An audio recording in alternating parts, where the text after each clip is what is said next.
મહાનગરમાં આગામી 3 દિવસ સુધી રેડ એલર્ટ જાહેર કરાયું છે ત્યારે મહાનગરપાલિકા દ્વારા સાવચેતીના ભાગરૂપે કાર્યવાહી કરવામાં આવી છે। એસટી બસ સ્ટેન્ડ સહિતના જાહેર સ્થળો પર ઓઆરએસ વિતરણ શરૂ કરાયું છે ત્યારે સિવિલ હોસ્પિટલના સુપ્રિન્ટેન્ડન્ટ સાથેની ખાસ વાતચીતમાં હીટવેવથી બચવાના ઉપાયો બતાવ્યા હતા।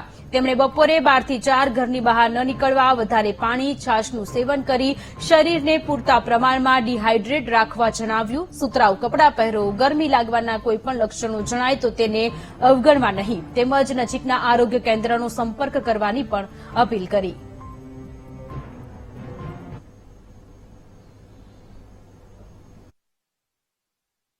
સિમ્પલ વસ્તુ છે કે સૌથી વધારે તો તમે બહુ વેલ હાઇડ્રેટેડ રહો, પુષ્કળ પ્રમાણમાં પાણી, લીંબુ, નારિયેળ ચાય, કોફી, દૂધ, છાશ, સૂપ, જ્યુસ, કોઈ બી પ્રવાહી સતત ને સતત લીધા કરો।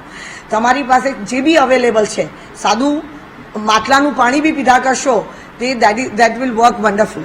That is one. Second thing, બને ત્યાં સુધી ડાયરેક્ટ હીટમાં જવાનું ટાળો। જવું જ પડે એવું હોય તો ટોપી પહેરવાની છે કે એવી રીતે પોતાની જાતને અને આંખને બી ગોગલ્સથી કવર કરો, ટોપી પહેરો।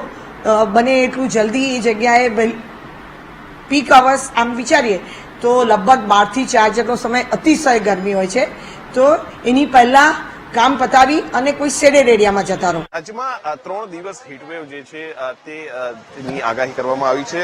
રેડ એલર્ટ અને ઓરેન્જ એલર્ટ આપવામાં આવ્યું છે, ત્યારે આરોગ્ય વિભાગ દ્વારા અને ખાસ કરીને ગાંધીનગર મહાનગરપાલિકા દ્વારા ઓઆરએસનું વિતરણ કરવામાં આવ્યું છે। અલગ અલગ સ્થળો પર ઓઆરએસ જે છે તેનું વિતરણ થઈ રહ્યું છે।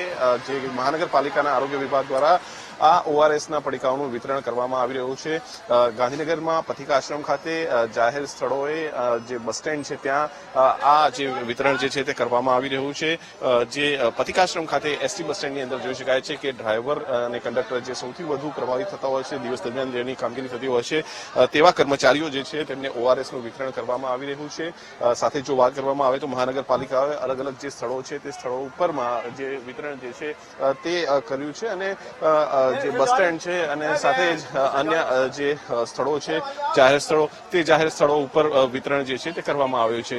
મહાનગરપાલિકા જે છે તે મહાનગરપાલિકા દ્વારા આ વિતરણ કરવામાં આવી રહ્યું છે અને જાહેર સ્થળો પર આ વિતરણ જે છે તે કરવામાં આવી રહ્યું છે। ગરમીથી લોકોને રાહત મળી શકે તે માટે અલગ અલગ વ્યવસ્થાઓ કરવામાં આવી છે।